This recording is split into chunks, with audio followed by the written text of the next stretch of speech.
Hello friends, आपका स्वागत है ज्ञान पथ चैनल में। पिछली कक्षा में हम ज्वालामुखी के बारे में जाने थे। अब हम अगले में सुनामी के बारे में जानेंगे। जैसा कि आप जानते हैं, सुनामी शब्द जो है वह जापानी शब्द है जो दो शब्दों से मिलकर के बना है, सु और जो नामी। मतलब सु का मतलब होता है विशाल, तेज, तरंग या खतरनाक बोल सकते हैं, और नामी का मतलब होता है तटीय क्षेत्र। अर्थात सुनामी का मतलब हो गया कि समुद्र के तटों की ओर बढ़ने वाले विनाशकारी समुद्री तरंगों को ही हम क्या कहेंगे? सुनामी कहेंगे। इस सुनामी में सुनामी आता कैसे है, इसके बारे में हम जानेंगे। तो सुनामी का संबंध जो है भूकंप से है, और समुद्र की जब ये तली में जिस जगह पर भूकंप आता है उसको हम फोकस बोलते हैं, और उसके ठीक ऊपर धरातल जो होता है उसके ठीक 90 डिग्री ऊपर, जिसको हम एपिसेंटर या अधिकेंद्र भी बोलते हैं।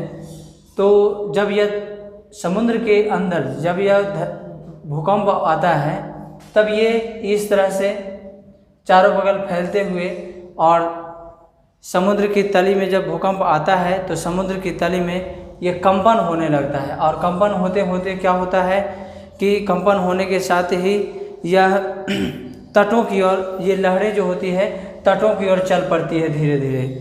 तो तटों की ओर चलने पर ये लहरें उठती है, और जैसे जैसे तटों की ओर चलती है तो तटों की ओर पहुंचने पर सबसे पहले यह तो तट की ओर जब यह पहुंचती है तो इसका वेग बढ़ जाता है पूरी तरीके से, और यह अपने साथ बहा लेकर के जाती है। जो कुछ भी सामने आता है उसको बहाते हुए चली जाती है, और लौटते वक्त उसको अपनी ओर खींच दी जाती है।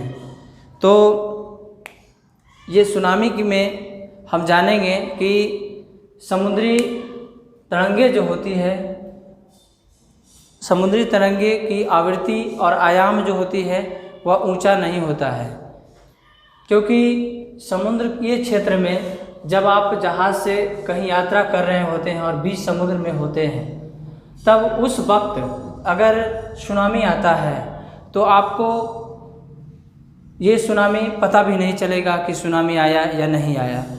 तो ये आपके जहाज़ के नीचे से ये तरंगे गुजरती है तो आपको पता नहीं चलता है, क्योंकि महासागरीय क्षेत्रों में सुनामी लहरों का आयाम बहुत बड़ा होता है और ये चौड़ा होता है। लेकिन जब वही तरंगे क्षेत्रीय तटों पर जब पहुंचती है तब ये इसका विकराल रूप हो जाता है। तो इन तरंगों की आवृत्ति और आयाम बहुत बढ़ जाता है, क्योंकि ये तट जो होता है छिछला होता है, और छिछला होने के कारण इसके आवृत्ति और आयाम जो होती है वह 1 मीटर से बढ़ करके 10 मीटर से ऊपर हो जाती है। अर्थात जब ये सुनामी आने वाला होता है तटीय क्षेत्रों में, तो ये जगह पर जब पानी थोड़ा सा हल्का भरा हुआ भी रहता है तटीय क्षेत्रों में, तो ये तटीय क्षेत्रों का पानी ऑटोमेटिक घटना शुरू हो जाता है। तो इससे अंदाज़ा लगाया जा सकता है कि सुनामी आने वाला है या कुछ विनाशकारी भूकंप आने वाला है। ये जब नीचे की ओर खिसकती है और ये जो होता है उच्च वेग से ऊपर की ओर 10 से 15 मीटर की ऊंचाई से तटीय क्षेत्रों में प्रवेश करती है, और जानमाल, घर, इस सब की क्षति पहुंचाती है।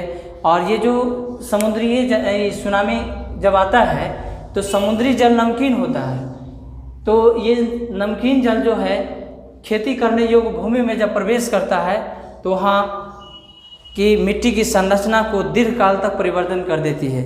मतलब मिट्टी की उर्वरा शक्ति को छीन कर देती है, और वह खेती करने योग्य भूमि नहीं रह जाता है।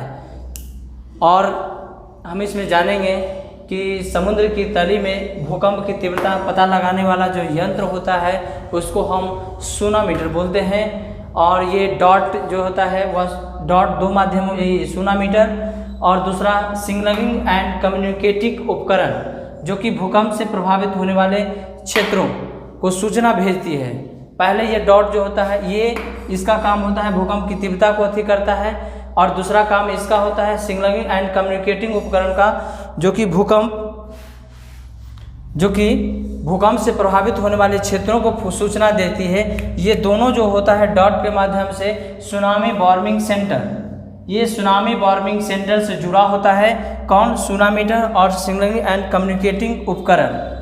ये जब इसको सूचना भेजती है तो यह उपग्रह से जुड़ा हुआ रहता है सुनामी वार्निंग सेंटर। ये सुनामी वार्निंग सेंटर जो है उपग्रह से जुड़ा हुआ रहता है और ये संचार के माध्यम से संदेश भेजती है। और यह तकरीबन जब भी किसी तटीय क्षेत्रों में भूकंप आने वाला होता है तो भूकंप आने के 8 घंटे पहले यह सूचना दी जाती है कि इस जगह पर सुनामी आने वाला है। अर्थात आप लोगों ने सुनामी के बारे में जानकारियाँ प्राप्त की। अगर आपको ये वीडियो अच्छा लगा तो आप लाइक करें, सब्सक्राइब करें और लोगों को शेयर करें। Thank you watching for this video. Thank you.